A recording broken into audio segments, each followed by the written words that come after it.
Hello, my name is Brett Lockspeiser. I am a senior front-end engineer here at OpenAlex, and today I'd love to give you a quick tutorial of our new analytics platform, which is currently entering an alpha release. This new platform is geared towards some more advanced use cases, and it's going to let you ask and answer a lot more complex and interesting kinds of questions of our data set, especially when it comes to grouping works together into other entities like authors or institutions or funders, and calculating metrics for those entities based on the works that they're connected to. It's also more powerful than our current site in that we are going to let you query our entire data set, define exactly what kind of data you want to get out of it, specifically what columns you want, and then export all of that data into a CSV without any limit. So even up to hundreds of millions of rows of data, we're going to let you define what you want to get and download the whole thing. So let me jump right into the site right now to get us started. This is our homepage for the analytics site, and we're collecting here a lot of example questions that you might have in your research or work. And each of these questions then links out to a query in OpenAnalytics that will answer that question for you. So just to get started for an overview, I'm just going to hit Start Query here, which is going to give us the most basic query in our system. It's similar to what we have currently in the OpenAlex website. This is just all of the works in our system, about 266 million of them right now. And we're going to be sorting them by cited count. So these are the most cited works in our entire database right now.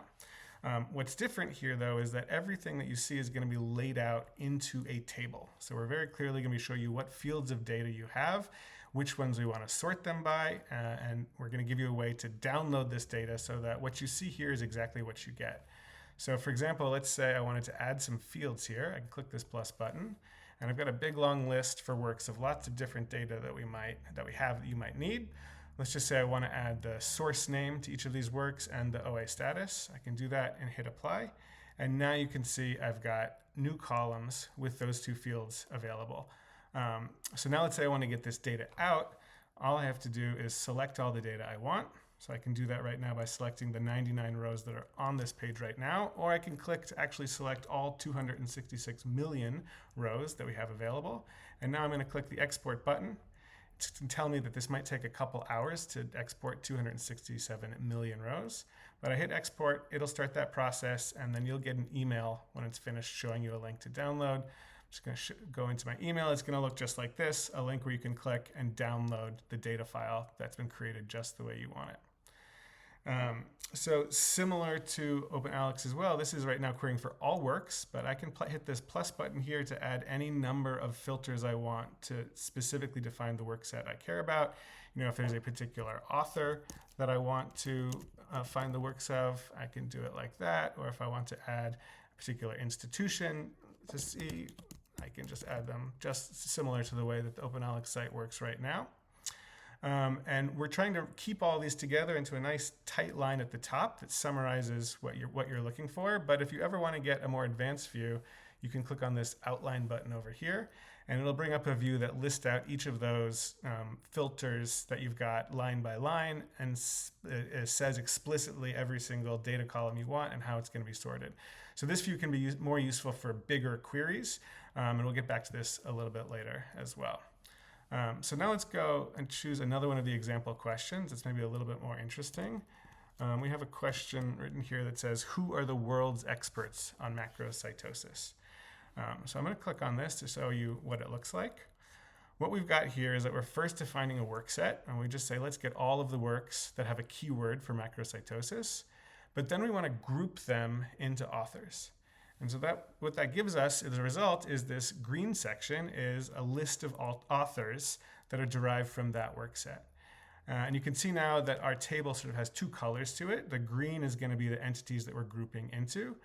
And for each of those, I might click plus to see all of the other fields that are specific to the authors that I might want to add or see in my data, as well as the blue section here, which is metrics that are calculated by looking at all of the works in this work set. So the works count is an easy one, but if I want to have mean FWCI or the citation sum, I can turn those on. I can sort by those metrics as well. So you can see that these fields are what's coming out of the work set by aggregating them together, and the greens are the properties of this object, this entity, the authors themselves. We also will show you two tabs here. One tab, the blue tab, is going to say what are the underlying works that we use to create this list of authors. And if I click on this, I'll see all of those works that match for works including macrocytosis. And then the authors tab, sort of like a pivot table, this is now saying we've grouped them into authors and we're going to display them that way instead. Another thing that's fun that you can do here is that I'm grouping by authors, but you can group by any of the entity types that we know about in OpenAlex. We've got about 20 different types: authors, institutions, funders, topics. These are all kind of fun. So if I want to say, who are the funders of all of the works of macrocytosis, sorted by works count, I can switch to the funders view, or which institutions are involved in that work. I can quickly change what I'm grouping by to view any of these different kinds of result sets. Great. So another thing to note here too is that we now have an additional plus button for the authors filters. So this blue button is filtering the work set that we consider first, but if I want to put filters on the authors, I can do that as well. So if I want to say that I'm interested in the world's experts in macrocytosis, but only the ones that are in Germany right now, now this query will find all of the works with the keyword macrocytosis, but only show the authors in those works if they are in Germany currently. So this is a powerful sort of template for making our queries, where you can always start with any work set you define, choose how you want to group it, and additionally put filters specifically on the entity type, which can be different from the filters that you put on the works type. And this formula can ask and answer a lot of different complicated kinds of questions for you. All right, so I'm going to show you one other example from our example set. The question here is, what institutions do researchers who did their PhD at Leiden University work at now? So this is the kind of question that in our current system, it might take you several different steps of processing to answer, but here we can do it all at once.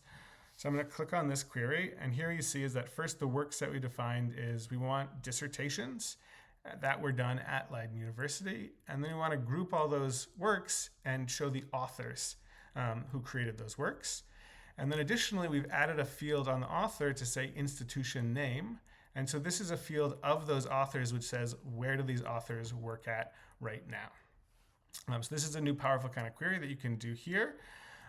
This also gives me a chance to show another feature that's new and really useful in the analytics platform, which is that if I've just defined these 20 authors as sort of like a cohort or a group of people, I might want to keep track of them and be able to do other queries against that cohort in the future.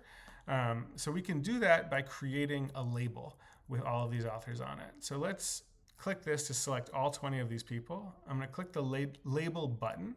This button will let you apply labels that you already have or create new ones. So let's create a label that says Leiden PhDs, just like that.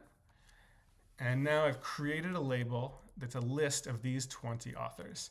And I can use that list in any of the fields of a query that filters by that type of thing, so filtering by authors. So I'm going to click the new query button over here to go back to the beginning. And now I'm going to say, let's do a query for works that are written by authors in that list. So I clicked author. I'm going to change includes to matches any item in a label. And now it's going to bring up the authors labels that I have. I'm clicking on the Leiden PhDs labels. And so now I can run that search. And now we're going to get a list of all of the works that were written by any of the people on this list. So these are 842 works that they've done across their career, but it's only people who are on this particular list of authors. These labels can also be accessed in your account page up here. You can see a list of all of the different labels that you have. In that list, you can go and check them out. You can edit the items on that list. You can go individually one by one to add new people to this list if you want to. You can also click this button to do a bulk upload of, say, authors or institutions' works. If you have their OpenAlex ID or an ORCID for authors, a ROR for institutions, or a DOI for works, you can paste in a bunch of those here and create a new list very quickly that you can use in all of your searches. So that's one great example. Let me show you just one other simple example that's kind of interesting and kind of new, is a question like, what types of climate change research does the University of Arizona do? I'm just going to click on that. This is pretty simple. We're saying let's get works where the SDG is climate action, the university is The institution is University of Arizona, and we want to group them all by topics. So this gives us now a list of topics that are aggregated out of this set of works, and we can rank them by works count or by any of the other metrics that we care about to explore, what are the topics that a particular group of people in a particular place are working on the most. This can also be an interesting case to use for searching for collaborations if you want to find what are the topics that are at the intersection of two different institutions or countries. I'm going to show you one last query just to get a chance to show you another feature that's new to this platform. So this question is, which countries does Spain collaborate with on cybersecurity? I'm going to click on that one. And what you see is the first thing we're doing is we're going to define a set of works where we know that the country is going to include Spain. But then there's no one topic right now in our system that means cybersecurity. So I've created a whole big list of lots of different topics that might match. And then I've grouped them by countries. And this gets a little complicated here. So I'm going to switch again into this outline view where I can see these things laid out more clearly. And the new and exciting thing to note here is that I'm able to group any of my filter criteria into Boolean groups that can be nested. So you can see right now the first group is 1 as it includes Spain, but 2, and we're adding 1 and 2 together, is a group of a bunch of ors to say that 2, it can be any one of these topics will match. And the way you create these groups is just add your filters, and then in the grouping, you can go and switch these out. So I could switch this from or to and they're all going to switch together since they're all one group. But if I want to include this one on a group above it, I can use this, this option that says group with above, and you'll see it becomes indented and the numbering changes to say that this now 2.5 is its own Boolean group. And if I wanted to, I could switch this to and have an or of all of these things, except 2.5 has to match both of these.